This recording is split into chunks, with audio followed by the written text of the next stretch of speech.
1 month na sila sa April 11. May 11 pala. 1 month. Ayan na sila. Medyo malalaki na rin sila. Tapos yung iba may kulay buntot pula. Ayun o. Hapsan yan guys, hapsan.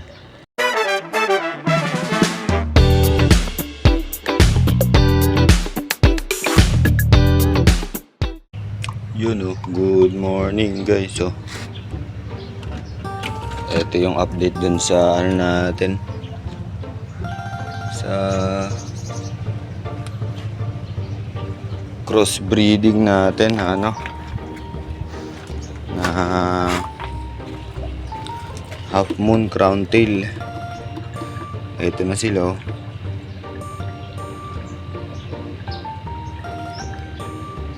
Yung iba medyo nagkakakulay na yung buntot,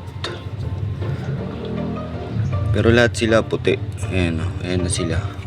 Ilang weeks na ba sila? April 14 sila eh.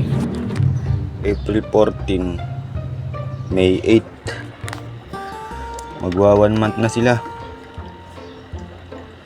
Magwa 1 month na sila sa April 11.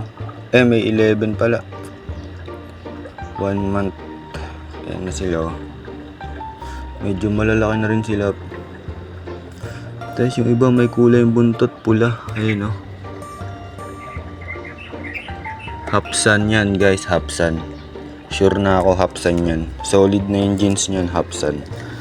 Kasi third generation na to eh. Third generation na ng parents nila eh. Ito pala, third generation na to. Ito yung second. Ayan o. Bali ganito rin ang kakalabasan niya ng mga yan, hapsan. Ayan o. Mga hapsan yan. Yan. Ang dami yan guys. O ayan o. Kaya abangan nyo yan. Mamimigay tayo niyan, hapsan. Yan. Bali ito yung second batch. Ito yung last batch ng crossbreeding natin. Magkakapatid yan, magkakasunod yan. Tapos ito yung una, yung pinakauna, yung first. Ito hapsan, ang laki na. Ayan o. Hapsan yan guys, hapsan.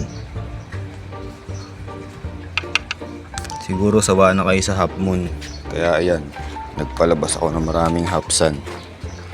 So yun, ito yung update natin. Kakatapos ko lang magpakain, kaya mga busog na busog yung mga yan. Ito yung magwa 1 month pa lang. 3 days pa, 1 month na tong mga to. April 11 to March 8 na ngayon. May na ngayon. Ayan. Magwa 1 month na sila. So dati 1 month pa lang wala nang natitira sa mga fry natin. Lagi tayo namamatayan. Ngayon solid na yung mga yan, boy. Ayan. Ito malapit ko nang i-jaring to mga to. Bumibelo lang ako. Ayan o. Ang lalaki na yan.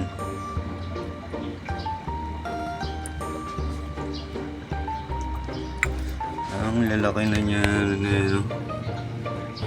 HMPK, metallic green tsaka metallic blue. Ito yung mga hapsan. So yun, hanggang dito na lang muna. Crossbreeding half moon crown tail. Fish.